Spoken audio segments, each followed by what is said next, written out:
कर्नाटक में आरएसएस के पथ संचलन में शामिल होना 2 सरकारी शिक्षकों को भारी पड़ गया। शिक्षा विभाग ने आरएसएस के कार्यक्रम में शामिल होने को सरकारी सेवा के आचरण नियमों का उल्लंघन माना है। इसी आधार पर विभागीय जांच पूरी होने तक दोनों शिक्षकों को निलंबित कर दिया गया है। निलंबित किए गए शिक्षकों में हुंसगी के सरकारी बालिका उच्च विद्यालय के सहायक शिक्षक गुरुराज जोशी और सुरपुर तालिका के कुप्पी स्थित सरकारी निम्न प्राथमिक विद्यालय के हेडमास्टर अन्ना साहेब देशमुख शामिल हैं। विभाग के मुताबिक गुरुराज जोशी 12 अक्टूबर 2025 को विजयपुरा जिले के तालीकोटी में आयोजित आरएसएस के पथ संचलन में शामिल हुए थे। इस कार्यक्रम की तस्वीर एक स्थानीय अखबार में प्रकाशित हुई थी, जिसमें जोशी भी दिखाई दे रहे थे। इसके बाद अम्बेडकर स्वाभिमानी सेना के जिला अध्यक्ष जुमुन्ना गुड़ीमनी ने इसकी शिकायत की।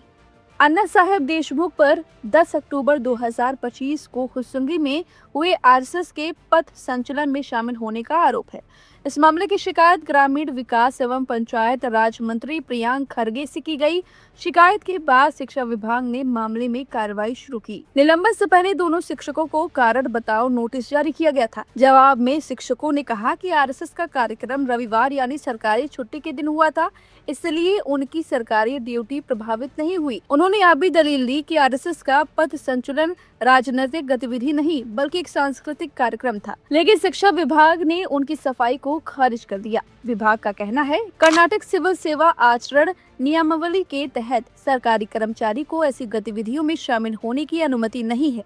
विभाग ने केसीएस नियमावली के नियम 3.1, 3.2, 3.3, 5.1 और 7 का हवाला देते हुए इसे आचरण नियमों का उल्लंघन माना है। यानी सरकारी कर्मचारियों के लिए आरएसएस के ऐसे कार्यक्रम में शामिल होना विभाग की नजर में नियमों के खिलाफ है, भले ही कार्यक्रम सरकारी छुट्टी के दिन ही क्यों न हो।